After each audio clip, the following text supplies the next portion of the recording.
আপনারা অনেকেই বলেন ভাঙড়ির ব্যবসা বলে অনেক লাভজনক রে ভাই। আরে ভাই দেখেন এই বৃষ্টির মধ্যে মাল আইনে দেখেন মাল সব ভিজে গেছে, দেখেন মাল বাঁচতে বাঁচতে সব ভিজে গেছে। এখন ধরো আমারই লাভ হবে, মহাজনের একটু লস হবে, কারণ যদি 1 কেজি মাল হয়ে যাবে 2 কেজি। এখন মহাজন আজকে মরিস ব্যবসা কেমন হচ্ছে? ব্যবসা কিরকম হচ্ছে? ভালোই আছে। ব্যবসা ভালো হচ্ছে। আর ভাঙির মহাজন নাকি?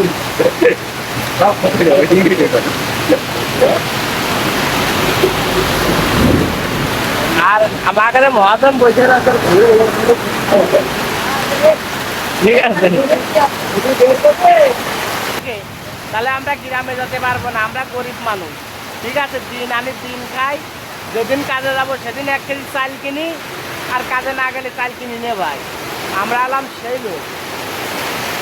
আর এই দেখেন আজকে সারাদিন যে মাল পাইছি, মানে মাল বাঁচছি দেখেন সব মাল ভিজে গেছে। এখন খুব জ্বালায় আছি ভাই, মাল ধরো তেমন পাইনি। এর আগে ধরো বৃষ্টি শুরু হয়ে গেছে, মাথায় নষ্ট। ঠিক আছে, আরো লোকজন আছে ভাঙির জগতে, কেউ আসেনি, আমরা কিছু কিছু লোক চলে আইছি। পিছনে দেখেন বুঝেন একজন বসে আছে গেঞ্জি গায়ে, ও দেখেন টাকায় রয়েছে, ও কিন্তু ভিজে ভিজে আসছে। ওরাই ওরা ঠান্ডাও লেগে যেতে পারে।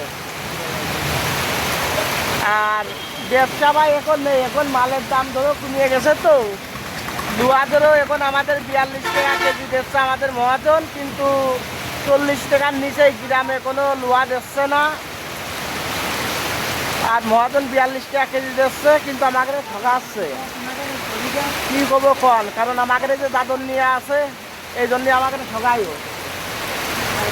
আর বক বক করবো না ভাই, যদি পারেন ভিডিওটা একটু শেয়ার করে দেবেন।